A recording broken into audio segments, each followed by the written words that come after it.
নমস্কার বন্ধুরা, welcome back to my channel Champa Rannaghar. আমি আবারও হাজির হয়ে গেছি আরও একটা দুর্দান্ত স্বাদের রুই মাছের রেসিপি নিয়ে। বন্ধুরা, আজকের এই রুই মাছের রেসিপিটা দুর্দান্ত স্বাদের। প্রথমে দেখুন, এখানে 7 পিস মতো রুই মাছ নিয়ে নিয়েছি।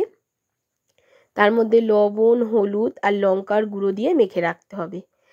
আজকের এই মাছের ঝোলটা ভীষণই দুর্দান্ত, স্বাদে গন্ধে একেবারে অপূর্ব। এটা একবার বানালে গরম গরম ধোয়া ওঠা ভাতে খেতে কিন্তু ভীষণই দুর্দান্ত লাগবে। আমরা বাঙালি, মাছে ভাতে বাঙালি।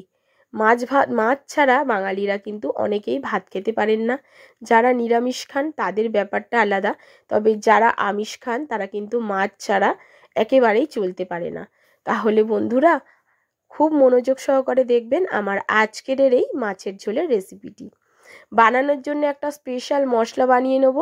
নিয়ে নিচ্ছি 1 চামচ গোটা জিরে আর 1 চামচ গোটা রাঁধুনি, যেটা জোয়ানের থেকে একটি ছোট, কিন্তু ভীষণ গন্ধে ভরপুর, টেস্টও ভীষণ দারুণ হয় এই মশলাটা ব্যবহার করলে।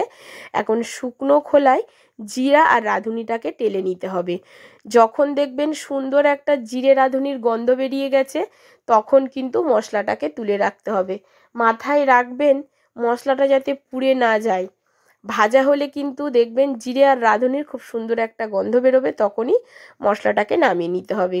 এখন কড়াইতে তেল দিয়ে দিয়েছি আর তেলটাকে ধোঁয়া ওটা গরম করে নিয়েছি। এখন মাছগুলোকে একে একে হালকা লালচে রং ধরিয়ে ভেজে নিতে হবে। বন্ধুরা, আমার অনুরোধ থাকবে প্রথম থেকে শেষ পর্যন্ত ভিডিওটি দেখবেন, তাহলে বুঝতে পারবেন আমি কি পদ্ধতিতে রেসিপিটি তৈরি করেছি। ভীষণই টেস্টি। আর আজকের রেসিপি দেখে আপনারা বুঝতে পারবেন, যারা কিন্তু একেবারে সবজি খেতে অপছন্দ করেন তারা কিন্তু এই মাছটা রান্না করে খেলে সবজির স্বাদও মিটে যাবে। এবারে দেখুন, মাছগুলো কিন্তু উল্টে পাল্টে লালচে করে ভেজে নিচ্ছি। আজকের মাছের মধ্যে কিছু সবজিও আমি ব্যবহার করব, যেহেতু এখন শীত পড়েছে। আর সবজি দিয়ে ঠিক এই রকম রাঁধুনি বাটার ঝোল খেতে কিন্তু ভীষণ টেস্টি লাগে। তবে রাঁধুনিটা কাঁচা না বেটে ব্যবহার করে আমি ঠিক যেমন পদ্ধতিতে দেখাচ্ছি এইভাবেই বেটে রান্নাটা করবেন। মাছগুলো ততক্ষণে ভাজা হোক। 4টে মাছ ভাজা হয়ে গেছে, তুলে নিয়েছি। আর 3টে বাকি আছে, সেটা কড়াইতে দিয়ে আমি এখন শিলপাটায় মশলা বেটে নেব। প্রথমে আদা আর 4 থেকে 5টা কাঁচা লঙ্কাকে আমি বেটে নিচ্ছি। আপনারা যেরকম ঝাল খাবেন সেই অনুযায়ী এখানে কাঁচা লঙ্কাটা ব্যবহার করবেন। তবে বন্ধুরা, কাঁচা লঙ্কাগুলো কিন্তু ভীষণ ঝাল ছিল, ওই জন্য আমি 4টে ব্যবহার করেছি। আপনারা আপনাদের পরিমাণ অনুযায়ী ব্যবহার করবেন। এখন আদা আর কাঁচা লঙ্কাটা বেটে নেওয়ার পর তুলে নেব। এই বাটাবাটির কাজ কিন্তু বন্ধুরা আপনারা মিক্সির জারেও করতে পারেন, তবে শিলে বাটার স্বাদটাই অনেকটাই আলাদা। এখন এর মধ্যে দিয়ে নিয়েছি ভেজে রাখা রাঁধুনি আর জিরাটা। অল্প জল দিয়ে এটাকেও একটু মিহি করে আমি বেটে নিচ্ছি। এটাকে জল দিয়ে মিহি করে বাটতে হবে। এই যে বাটার একটা যে কি সুন্দর গন্ধ বেরিয়েছে বন্ধুরা, আপনারা বাড়িতে একবার এই রাঁধুনি বাটাটা দিয়ে ঝোলটা না করে খেলে বুঝতে পারবেন না। এখন দেখুন, রাঁধুনি বাটাটা হয়ে গেছে, আমি তুলে নেব। একটা বাটির মধ্যে আমি তুলে নিচ্ছি। এবারে চলে যাব আবারও উনুনের কাছে। আর এদিকে দেখুন, যে 3টে মাছও আমি দিয়ে গেছিলাম সেটাও কিন্তু ভাজা একই রকমভাবে হয়ে গেছে। এবার এটাকেও কড়া থেকে তুলে নিচ্ছি। যে তেল আছে তার মধ্যে প্রথমে আলুটা দিয়ে দিচ্ছি। এরকমভাবে ঝোলের আলু কেটে নিয়েছি। আর এই আলুর মধ্যে দিয়ে দিচ্ছি 5-6 পিস ফুলকপি। শীতকালে কিন্তু ফুলকপি ছাড়া মাছের ঝোল বাঙালিরা ভাবতেই পারেন না।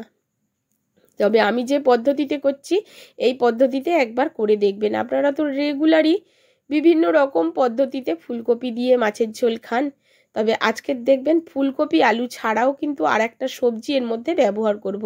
আপনারা এর মধ্যে শিমও ব্যবহার করতে পারেন বন্ধুরা। যেহেতু ফুলকপি আর আলুটা একটু ভাজতে দেরি হয়, সেই জন্য ফুলকপি আলুটাকে লবণ আর হলুদ দিয়ে আগে আমি একটু হালকা লালচে রং ধরিয়ে ভেজে নিচ্ছি। যখন দেখবেন হালকা লালচে রং ধরে গেছে আলু আর ফুলকপির মধ্যে, তখন কিন্তু তুলে নিতে হবে। আলু আর ফুলকপিটাকে তুলে নিয়ে এর মধ্যে এবারে অ্যাড করব বেগুন। হ্যাঁ বন্ধুরা, আজকের রান্নায় ফুলকপি, আলু আর বেগুন দিয়ে তৈরি করব মাছের ঝোলটা। এখন দেখুন এখানে একটা ছোট সাইজের এরকম সবুজ বেগুন নিয়ে নিয়েছি। আপনারা চাইলে কালো বেগুনটা নিতে পারেন, তবে শীতকালে কিন্তু এই সবুজ বেগুনের ঝোল খেতে ভীষণ টেস্টি হয়। আপনারা পারলে সবুজ বেগুনটাই ব্যবহার করবেন। এটাকে বলা হয় মাগড়া বেগুন। আপনারা কি নামে এই বেগুনটাকে ডাকেন অবশ্যই আমাকে কমেন্ট করে জানাবেন। অল্প লবণ আর হলুদ দিয়ে হাই ফ্লেমে হালকা লালচে রং ধরিয়ে বেগুনটাকেও ভেজে নেব। বেগুনটা দেখুন হালকা লালচে রং ধরে গেছে।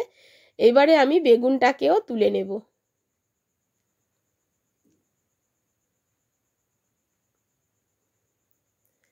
সবজি দিয়ে মাছের ঝোল খেতে কিন্তু ভীষণই ভালো লাগে। প্রতিদিনের মাছের ঝাল, মাছের মানে অনেক রকম মশলা দিয়ে খাওয়ার থেকে এইভাবে একটু পাতলা ঝোল সবজি দিয়ে মাছের ঝোল করে খেয়ে দেখবেন বন্ধুরা। এখন দেখুন তেল যে নিয়ে আছে তার বেগুন ভাজার পরে তার মধ্যে আমি দিয়ে দিচ্ছি প্রথমে ফোড়নে গোটা জিরে, আর দিয়ে দেবো গোটা রাঁধুনি। রাঁধুনিটাকে হাত দিয়ে একটু ক্রাশ করে দেবো, তাতে সুন্দর একটা গন্ধ আসবে ফোড়ন থেকে। এবার ফোড়নটাকে হালকা নাড়াচাড়া করে ভেজে নেওয়ার পর এর মধ্যে আমি দিয়ে দেব আদা আর কাঁচা লঙ্কা বাটা। আদা আর কাঁচা লঙ্কাটাকে একটু নাড়াচাড়া করে এর মধ্যে দিয়ে দেব কিছুটা টমেটো কুচি। টমেটো থাকলে দেবেন, না থাকলে দেওয়ার কোনো দরকার নেই। এবারে এই টমেটোটাকে একটু নাড়াচাড়া করে দিয়ে দেব ঝোলের পরিমাণ অনুযায়ী লবণ। একেবারে লবণটা ব্যবহার করছি, পরে ঝোলটাকে চেক করে দেখে নিয়ে আমি লবণ দেব। এবার লবণটাকে একটু নাড়াচাড়া করে নিয়ে দিয়ে দেব হলুদ আর কাশ্মীরি লঙ্কার গুঁড়ো। বন্ধুরা এখানে হলুদটা দিয়েছি, কিন্তু কাশ্মীরি লঙ্কার গুঁড়োটা যখন দিয়েছি ক্যামেরাটা অফ হয়ে গেছিলো, তো এখানে হলুদ আর কাশ্মীরি লঙ্কার গুঁড়োটা দেবেন কালারের জন্যে। তারপরে একটু নাড়াচাড়া করে ভেজে রাখা আলু আর ফুলকপিটাকে দিয়ে খুব ভালো করে নাড়াচাড়া করে কষাতে থাকবেন। খুব ভালো করে কষাতে থাকতে হবে যতক্ষণ না তেল ছাড়ে। এবারে দেখুন বেশ তেল ছাড়তে শুরু করেছে। এবারে ঝোলের পরিমাণ অনুযায়ী জল ব্যবহার করব। ঝোলটা একটু পাতলা হবে, তাছাড়া বেগুন রয়েছে, মাছ দেবো অতগুলো মাছ, তার জন্যে পরিমাণটা বুঝে একটু জলটা ব্যবহার করবেন। আবার এগুলো ফুটবে। এবার ঢাকা চাপা দিয়ে 5 মিনিট মতো রান্না করে নিয়েছি মিডিয়াম ফ্লেমে। 5 মিনিটেই কিন্তু ফুলকপি আর আলু কিন্তু সিদ্ধ হয়ে গেছে। এখন শীতের ফুলকপি আর শীতের আলু খুব তাড়াতাড়ি কিন্তু সিদ্ধ হয়ে যায়। আলুটা কিন্তু সিদ্ধ হয়ে গেছে আর ফুলকপিও আমার সিদ্ধ হয়ে গেছে বন্ধুরা। এবারে এই ঝোলের মধ্যে আমি দিয়ে দেব ভেজে রাখা বেগুন আর মাছগুলোকে। এবারে খুব ভালো করে বেগুন আর মাছগুলোকে ঝোলের মধ্যে একটু মিশিয়ে নেব। যেহেতু এখানে কাঁচা লঙ্কা বাটা ব্যবহার করেছি সেজন্য গোটা কাঁচা লঙ্কা আমি এখানে দিচ্ছি না, তবে আপনারা চাইলে ঝোলের মধ্যে একটু গোটা কাঁচা লঙ্কাও দিয়ে দিতে পারেন। একটু নাড়াচাড়া করে এবারে এর মধ্যে দিয়ে দেব হাই ফ্লেমে ফোটাতে থাকবো। হাই ফ্লেমে যখন ফুটতে থাকবে বন্ধুরা, তখন এর মধ্যে ওই জিরা আর রাঁধুনি বাটাটা ব্যবহার করতে হবে। ঠিক এই সময় ঝোলটা নামানোর ঠিক 5 থেকে 7 মিনিট আগে।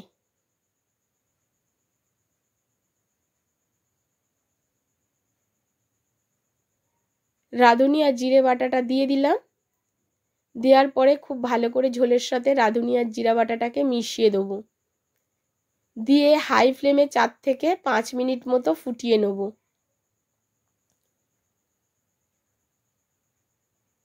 তাতে বেগুনটাও খুব সুন্দরভাবে ঝোলের সাথে মিশে যাবে, আর রাঁধুনি আর জিরার যে একটা সুন্দর ফ্লেভার সেটা কিন্তু ঝোল আর মাছের মধ্যে খুব সুন্দরভাবে একেবারে অ্যাড হয়ে যাবে।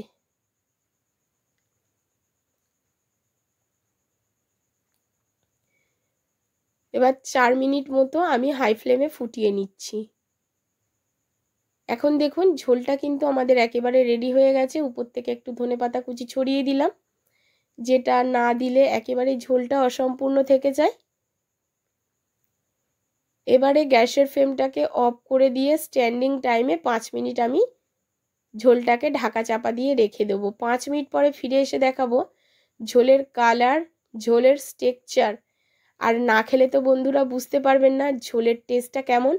অবশ্যই বাড়িতে একবার এইভাবে এই পদ্ধতিতে মাছের ঝোলটা রান্না করে খেয়ে দেখবেন, ভীষণই টেস্টি হয় বন্ধুরা। দেখুন কালারটা দেখুন, কোনো রকম ঘন ঝোল হবে না, একটু পাতলা ঝোল হবে।